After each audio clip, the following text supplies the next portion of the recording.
कथा प्रारंभ करने से पूर्व कुछ क्षण भगवान नाम का आश्रय लेते हुए कथा क्रम की ओर आगे बढ़ेंगे। जय सिया राम, जय जय सिया राम, जय सिया राम, जय जय सिया राम, जय सिया राम, जय जय सिया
देवाधिदेव महादेव महामृत्युंजय भगवान के पाद पद्मों में साष्टांग प्रणाम निवेदित करते हुए यज्ञ भगवान के चरणों में साष्टांग प्रणाम निवेदित करते हुए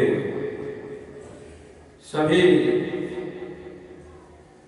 33 करोड़ देवी देवताओं के चरणों में साष्टांग प्रणाम निवेदित करते हुए अनंत बलवंत चिरहुलानाथ हनुमान जी महाराज के चरणों में बसावन मामा ब्रह्म बाबा महाराज जी के पाद पद्मों में साष्टांग प्रणाम निवेदित करते हुए कुल देवता पितृ देवता ग्राम देवी देवताओं को प्रणाम निवेदित करते हुए यहाँ पर जो यज्ञ अनवरत रूप से चल रहा है, आज उसका खष्टम दिवस के सायं बेला में, रात्रि बेला में, सत्संग सुधा में हम लोग बैठकर गोता लगाने जा रहे हैं। इस यज्ञ में अनेक अनेक तीर्थ धामों से पधारे हुए हमारे वैदिक आचार्यगण प्रयाग धाम, काशी, मैहर, अमरकंटक, श्रीधाम वृंदावन और विंध्य क्षेत्र के जो वरिष्ठ आचार्यगण हैं, उन सबकी उपस्थिति में और हमारे श्री धाम वृंदावन से जो आर्गन में बैठे हुए हैं, ढोल पर बैठे हुए हैं, नाल पर बैठे हैं, आप सब सामवेद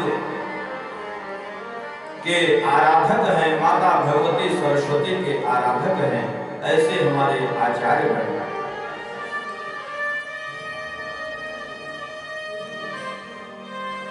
YouTube के माध्यम से आप सब लोग जो देख रहे हैं, आप सभी को साधुवाद। आप सबके ऊपर भगवान की कृपा बनी रहे। व्यवहारिक से पधारे हुए हमारे सत्यम शास्त्री जी और उनके जो सहयोगी हैं कपिल शर्मा जी,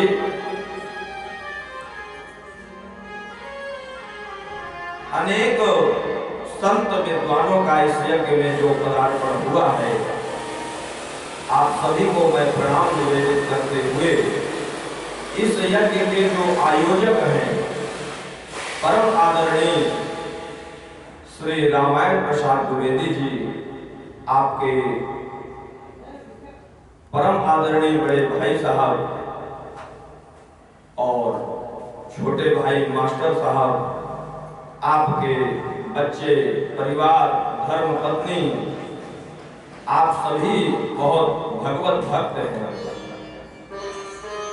प्रभु श्री राघवेंद्र सरकार के चरणों में आप सब प्रीति लगाने वाले हैं।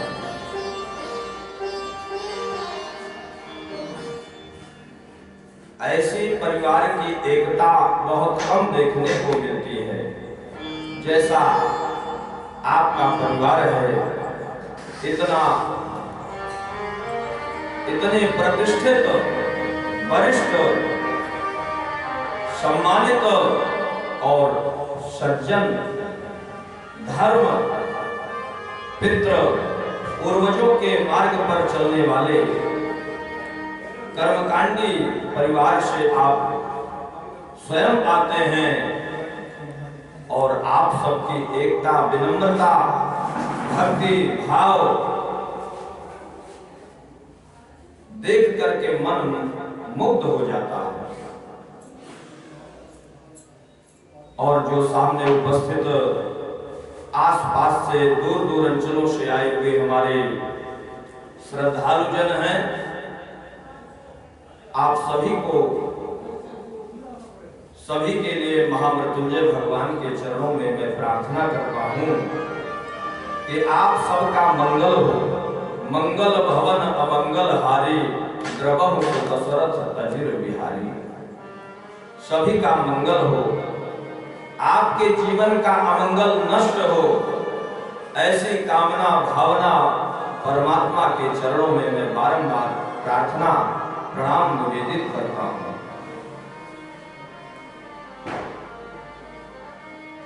श्रीमद् भागवत के महात्मा में बतलाया गया है कि भाग्योदयेन बहुजन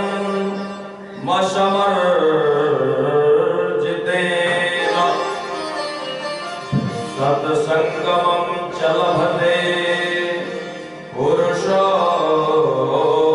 यदा वै अज्ञान हेतु कृतमोह मदान्धकारं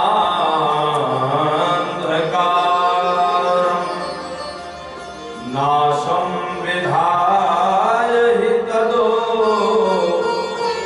दयते विवेकः। निश्चित ही जब कई जन्म जन्मांतर का, कल्प कल्पांतर का, युग युगांतर का पुण्यों का उदय होता है, तभी भगवान की मंगलमयी कथा का श्रवण पान करने का सौभाग्य प्राप्त होता है।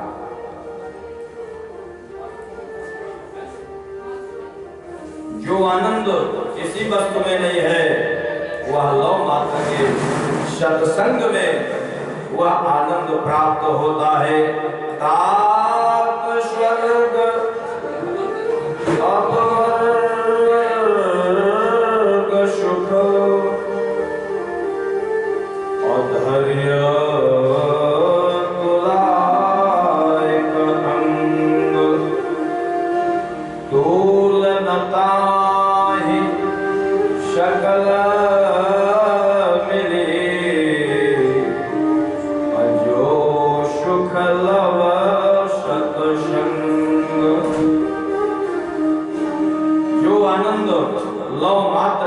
क्षण मात्र के सत्संग में आनंद प्राप्त हो जाता है, वह और किसी भौतिक सुख सुविधा में प्राप्त होने वाला नहीं है। इसलिए जीवन में भगवान की शरणागति स्वीकार करना चाहिए। साधु संत विद्वज्जनों का मार्ग लेकर के, मार्ग पूछ करके अपने आत्म कल्याण के लिए चिंतन करना चाहिए। यावस्वस्थमिदं शरीरमरुजम् यावच्च दूरे जरा यावच्चेन्द्रिय शक्तिर प्रतिहता यावच्छते नायुकः। क्या करें? शास्त्र कहता है, विद्वान लोग बतलाते हैं कि यावस्वस्थमिदं शरीरमरुजम् जरा। ये शरीर हमारा जब तक स्वस्थ है, इंद्रियों में बल है, तब तक अपने आत्म कल्याण के लिए चिंतन कर लेना चाहिए। नहीं, कई लोग बोलते हैं कि बुढ़ापा में भक्ति करना चाहिए, लेकिन नहीं। हमारे शास्त्र, हमारे विद्वज्जन कहते हैं कि आपका शरीर जब से ज्ञान प्राप्त हो जाए तब से भक्ति प्रारंभ कर देना चाहिए। भक्ति कब से करना चाहिए? जब से ज्ञान प्राप्त हो जाए तब से भक्ति प्रारंभ कर देना चाहिए। और नहीं तो भर्तृहरि जी लिखते हैं अंतिम में कि संदीप्ते भवने तो गोप खनन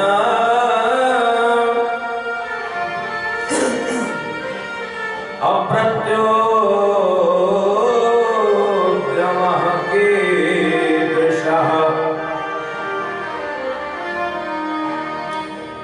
जब शरीर ही स्वस्थ नहीं रहेगा, इंद्रियों में बल ही नहीं रहेगा, तो भक्ति कैसे होगा? इसलिए जब से ज्ञान प्राप्त हो, शरीर स्वस्थ रहे, इंद्रियां शिथिल ना हो, तब तक भक्ति प्रारंभ कर देना चाहिए। क्योंकि ये जीवन का कोई ठिकाना नहीं है। प्रथम सत्य जन्म है और अंतिम सत्य मृत्यु है। जन्म हुआ है तो मरना भी सुनिश्चित है। एक दिन सबका जाना सुनिश्चित है। इसलिए भगवान की शरणागति ग्रहण करें, क्योंकि जिंदगी एक किराए का घर है। जिंदगी एक किराए का घर है। एक ना एक दिन बदलना पड़ेगा।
सौतेली माता के वचनों से व्यथित होकर वन को गए।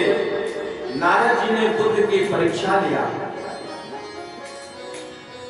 लेकिन ध्रुव जी नहीं माने। उन्होंने कहा, बेटा तू इतने भयानक वन में क्या कर रहा है? यहाँ हजारों हजारों वर्ष के आयु के महात्मा यहाँ तपस्या करते हैं, भगवान का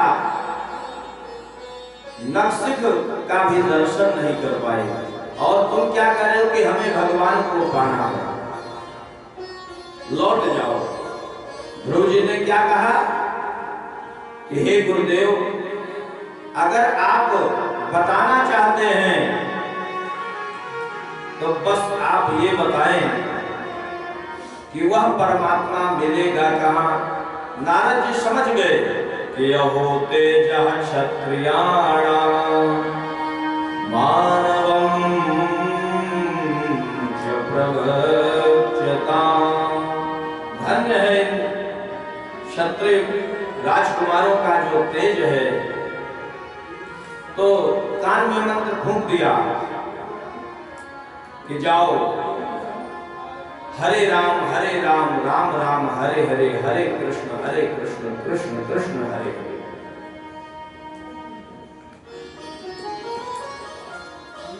मधुबन को गए, तपस्या किया, धीरे धीरे तप बढ़ाया। पहला मास लगा तो 3 दिन में एक बार भोजन ले रहे हैं। दूसरा मास लगा 6 दिन में एक बार फलाहार ले रहे हैं। तीसरा महीना लगा तो पत्ते, हरी हरी घासें खा रहे हैं। चौथा महीना लगा तो जल पी करके, 5वां महीना लगा तो वायु का सेवन करने लगे, प्राणायाम चढ़ा लिए। भगवान को आना पड़ा। शास्त्र में, भागवत में ये बताया गया है, इस कथा का अभिप्राय क्या है? इस कथा का अभिप्राय यह है, कई लोग एक बार ध्रुव जी का प्रसंग सुन करके उनके मन में भक्ति जगी और विचार किया कि इस बार नवरात्रि का पूरा पूरा व्रत हम भी रखेंगे, निर्जला रहेंगे। कभी व्रत रहे नहीं, लेकिन निर्जला रहने के लिए विचार करने लगे। अच्छा, 1 दिन रहे, 2 दिन रहे, तीसरे दिन उनको हॉस्पिटल में भर्ती होना पड़ा। कहने का तात्पर्य भाव यह है कि ये जो शरीर है हमारा मंदिर है, इसको भी धीरे धीरे साधना चाहिए। एकाएक कोई व्रत नहीं लेना चाहिए। जितना हम कर सके, जितना हमारा शरीर सह सके, उतना व्रत धारण करना चाहिए। बस भगवान के कार्यों में किसी प्रकार का विक्षेप न आवे, इतना आप लेते रहे। और एक बार क्या हुआ, ये हमारा जो मन है, ये बंदर जैसा वैराग्य हमारे मन में रहता है। कहते हैं घर में हुई खटपट तो चल बाबा के मलपट। एक बार घर में एक व्यक्ति जो है किसी बात को लेकर के नाराज हो गए, घर वालों से कुछ कहा सुनी हो गया, तो बोले अरे साल बेकार है, कुछ नहीं रखा, ये सब मतलब के साथी हैं। अब हम तो हरिद्वार चले। अच्छा, चल भी दिए। बोले अब हम महात्मा बन जाएंगे, तपस्वी बन जाएंगे। यहां से चले, रीवा स्टेशन जब पहुंचे तो अपने नाती की याद आ गई। अरे वो मेरा पोता कितना छोटा, ऐसे झिकझिक खटपट तो होती ही रहती है, थोड़ा बड़ा हो जाए फिर जो है आगे देखेंगे। तो लौट आए। कहने का तात्पर्य है कि जो हमारा मन है, एक बंदर जैसा वैराग्य ऐसा भी नहीं होना चाहिए। भगवान का अगर आप नियम धारण करें तो फिर भगवान की सेवा में लगे रहना चाहिए। यहाँ पर महामृत्युंजय भगवान का अनुष्ठान चल रहा है। महामृत्युंजय भगवान के विषय पे आते हैं। कल जैसे मैं आ रहा था तो एक भैया जी जो यहाँ रहते हैं, नित्य प्रातः काल सुबह शाम पूजा में रहते हैं। ज्यादा बैठ तो नहीं पाया मैं, लेकिन बड़े ही श्रद्धावान व्यक्ति हैं। भगवान के लिए पुष्प बिल्व पत्र राम राम लिखना ये सब करते रहते हैं, भगवान की सेवा में लगे हुए हैं। तो जैसे मैं कल उतर रहा था तो पहुंच गए। बोले महाराज जी कल हमें थोड़ा भगवान शंकर जी के अमरनाथ की कथा थोड़ा सा सुनना चाहता हूं। हमने कहा बिल्कुल, भगवान देवाधिदेव महादेव की चर्चा तो हो ही रही है, तो आपने जो प्रश्न किया है उसकी चर्चा भी हम कल करेंगे। तो आइए अमरनाथ की कथा शिव पुराण के अनुसार। एक बार भगवान नर मुंडों की माला पहनते हैं। एक बार नारद जी माता पार्वती के पास गए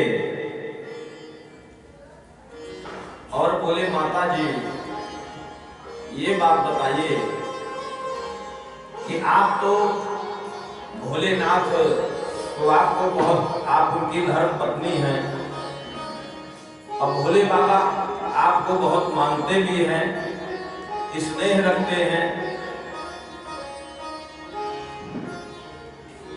लेकिन मुझे लगता है कि भोले बाबा आपसे कुछ बात छिपाए हैं। पार्वती मैया ने कहा कि भोले बाबा मुझसे कोई बात छिपाए हैं?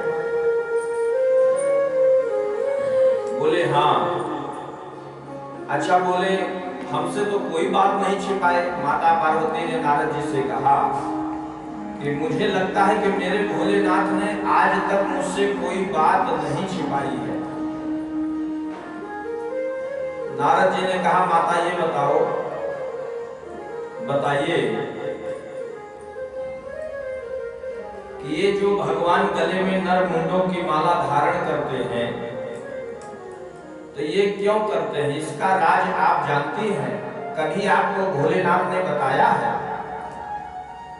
तब माता पार्वती को लगा कि ये बात तो हमको कभी भोलेनाथ ने तो बताया ही नहीं। नारद जी चले गए। नारद जी कौन है? नारद, जिनकी बात ना रद्द हो उन्हीं का नाम है नारद। और नारद जी दानवों के बीच जाते हैं, मानवों के बीच जाते हैं, देवताओं के मध्य में रहते हैं।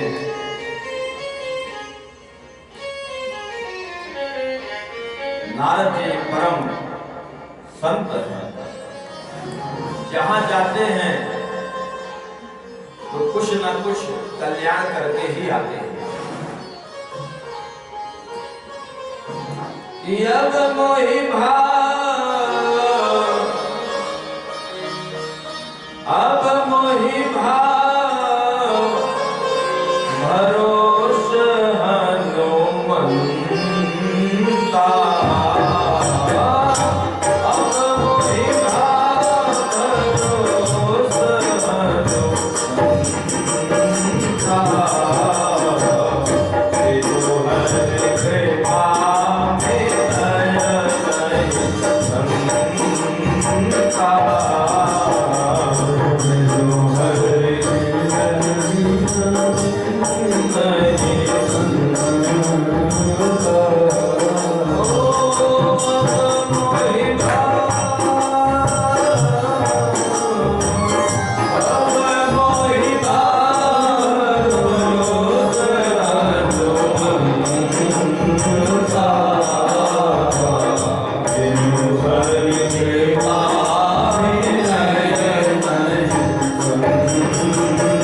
अमर कथा सुनते सुनते भोलेनाथ ने कहा, देवी जब मैं कथा कहूंगा तो आपको हुंकारी भरना पड़ेगा, आप हुंकारी भरते रहिएगा, कथा मैं सुनाता रहूंगा। भोलेनाथ अमर कथा सुनाते जा रहे हैं और माता पार्वती हुंकारी भरते जा रही है। अचानक कथा सुनते सुनते माता पार्वती को निद्रा देवी आ जाती है, नींद आ जाती है। तो जो पास में बैठा हुआ तोता था अब वो हुंकारी भरने लगा और अमर कथा को सुन डाला। जब भोले बाबा को पता चला कि ये पार्वती जी तो शयन करने लगी, सो गई, निद्रा देवी आ गई, तो ये हुंकारी कौन भर रहा है? जब देखा तो त्रिशूल छोड़ दिया पीछे से मारने के लिए, तोता के पीछे। तोता भगा, कई जगह शरण पाना चाहा, शरण मिला नहीं। अंत में श्री वेद व्यास महाराज जी की जो पत्नी है वो जम्हाई दे रही थी और उनके मुख में प्रविष्ट हो गया, वह तोता उनके मुख में प्रविष्ट हो गया।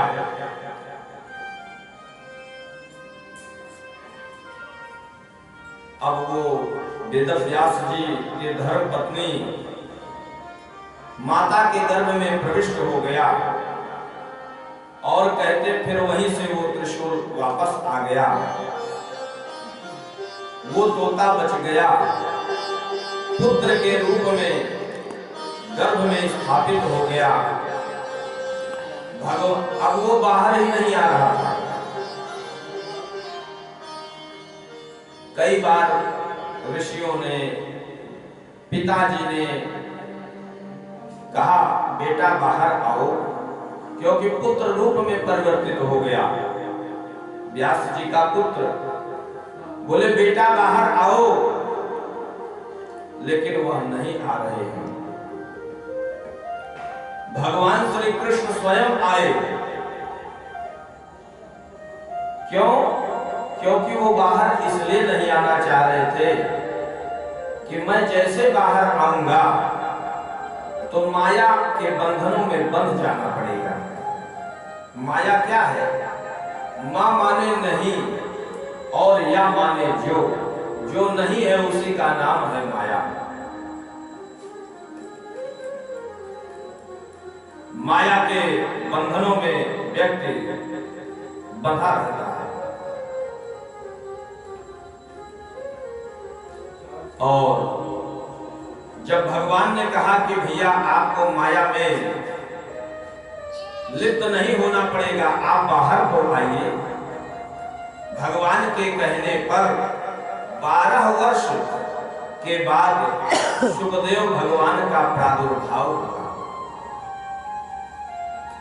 बाहर आए, नाड़ा खेड़ी नहीं कटा है और जन्मते ही परिव्राजक हो गए। अपना नाड़ा और खेड़ी को लेकर के वन की ओर चल दिए। पिताजी वेदव्यास महाराज जी ने कहा कि यम प्रव्रजन्त मनुपे तमपेत कृत्यम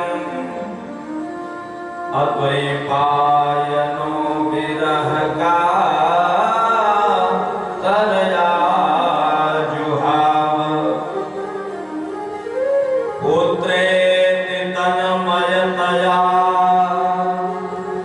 तरवो भिनेन्द्वस्तं सर्वभूत हृदया मुनिमानतोस्मि।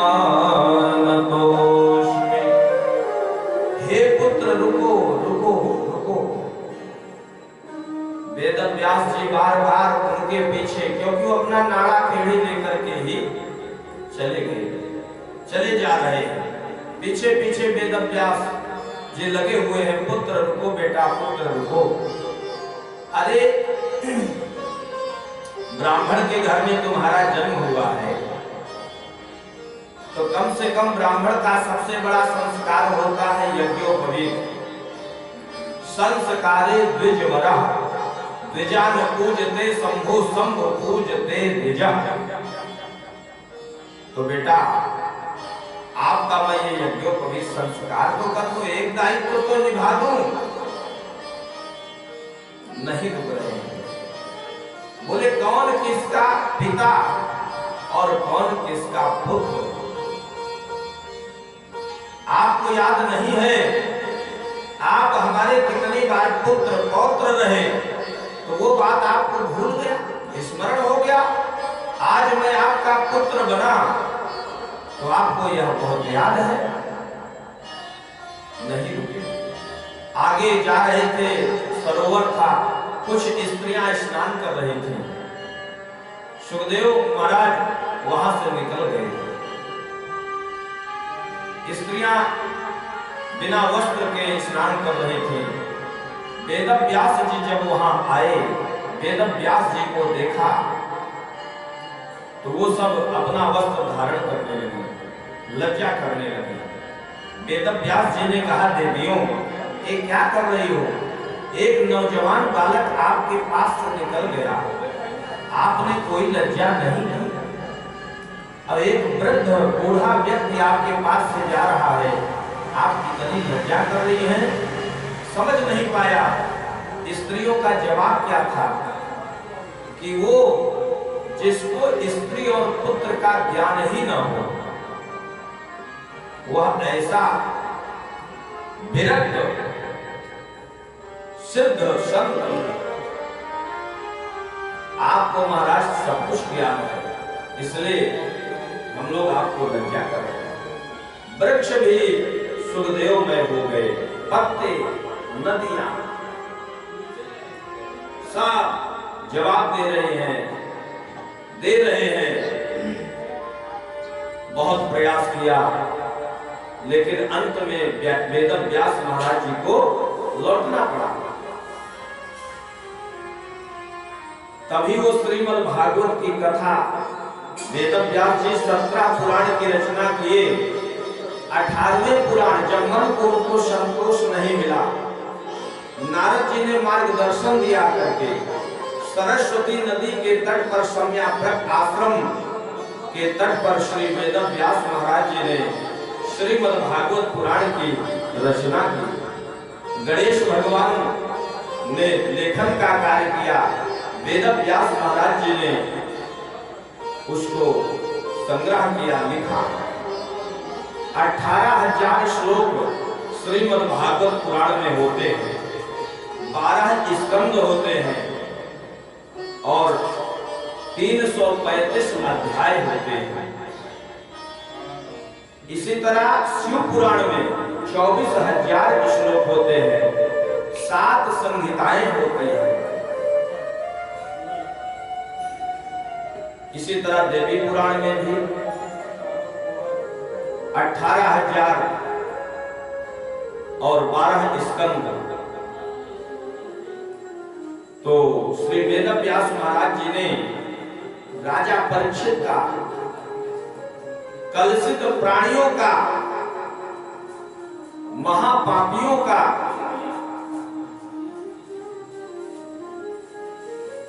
कल्याण करने के लिए श्रीमद् भागवत ग्रंथ पुराण की रचना किया।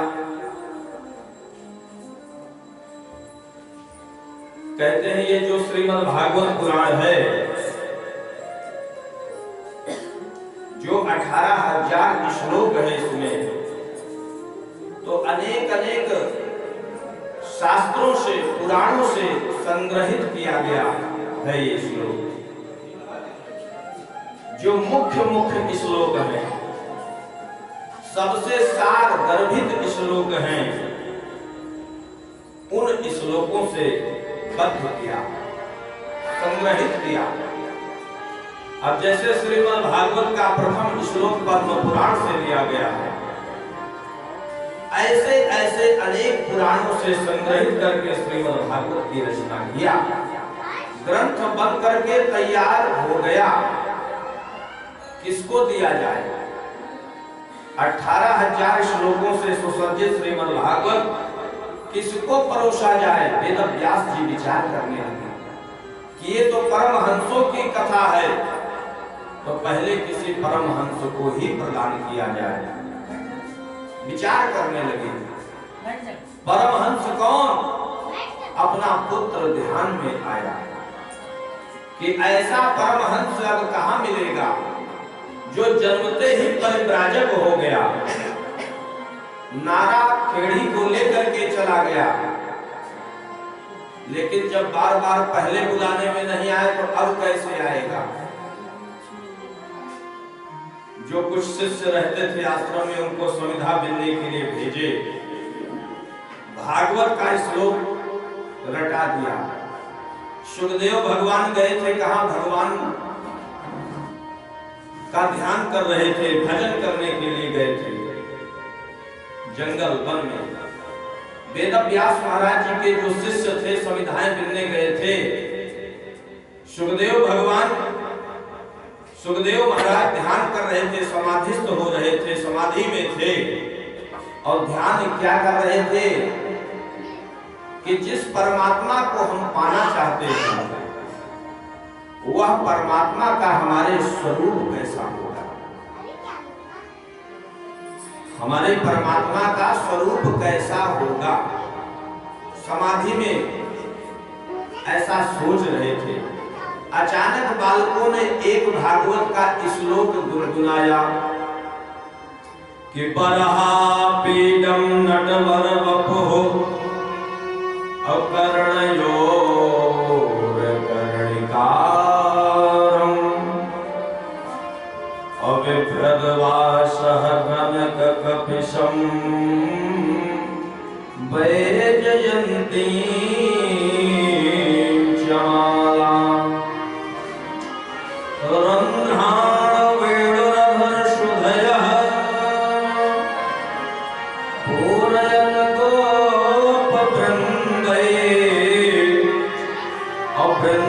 वृंदारण्यं स्वपदरमणं प्राविशत गीतकीर्तिः। इस लोक भागवत का जब छोड़ा, सुखदेव जी समाधि में थे। इस लोक में क्या वर्णन आया कि बरहा पीडम नटवर वपुः कर्णयोर कर्णिकारम्। जो भगवान पीतांबर कोड़े हैं, मोर का पंख धारण किए हैं, आधर होष्ट में मुरली बंसी को मंद मंद गायों को चराते हुए वृंदारण्यम, वृंदा माने तुलसी का जहां वन हो, जहां तुलसी का ही पौधा हो, वन हो, उस वन में बाके बिहारी वो कन्हैया विचरण कर रहा है। वृंदारण्यम स्वपद रमणम प्राविशत गीत कीर्तिः। विचरण कर रहा है। इतना सुंदर स्वरूप का वर्णन इस श्लोक में आया। उनकी समाधि खुल गई। दौड़ करके उन बालकों के पास सुखदेव महाराज आए, कहा भैया एक श्लोक और सुनाओ। बोले हमारे पास महाराज एक ही श्लोक था, हमारे गुरुजी ने बताया था, कल फिर याद करके आऊंगा, बताऊंगा, आपको सुनाऊंगा। फिर गए, गुरुजी ने हाल समाचार पूछा कि श्लोक सुन करके उनकी समाधि टूट गई और दौड़ करके अपने आप चले आए। बड़ा प्रसन्न हुए वेद व्यास महाराज जी। दूसरा श्लोक रटाया। दूसरे दिन गए समिधा बिनने। सुखदेव जी समाधि में थे, ध्यान कर रहे थे कि उस श्लोक में हमारे परमात्मा के स्वरूप का तो वर्णन आ गया, लेकिन वो कन्हैया का स्वभाव पता नहीं कैसा होगा। भाई जिसका स्वरूप अच्छा हो जरूरी नहीं कि उसका स्वभाव भी अच्छा हो। तो वो मेरा कन्हैया कैसा होगा, कैसा स्वभाव वाला होगा, विचार ही कर रहे थे। तब तक में उन बालकों ने एक श्लोक और गुनगुनाया कि यहो बकिया स्तन काल कोटा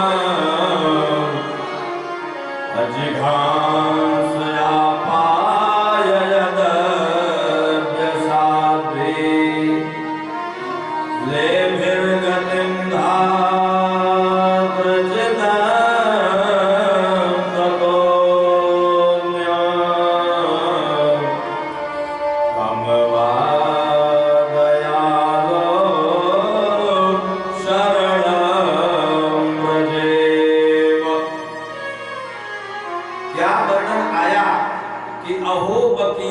स्तन काल कूटम। जो बकी पूतना भगवान को अपने स्तन में कालकूट विष जहर लगा करके उस कन्हैया को दुग्ध पान कराने आई थी, मारने आई थी, तो ऐसा वह दयालु जो माता यशोदा को जो गति प्रदान करना था, माता यशोदा के पहले उस बकी पूतना को वो परम गति प्रदान कर दिया। अहो बकीयम स्तन काल कूटम। जो बकी पूतना में भी कोई दोष न देख पाया हो, ऐसे कृपालु की शरण में कौन नहीं जाना चाहेगा कि कृपा की न होती जो आदत तुम्हारी, कृपा की न होती जो आदत तुम्हारी, कृपा की न होती जो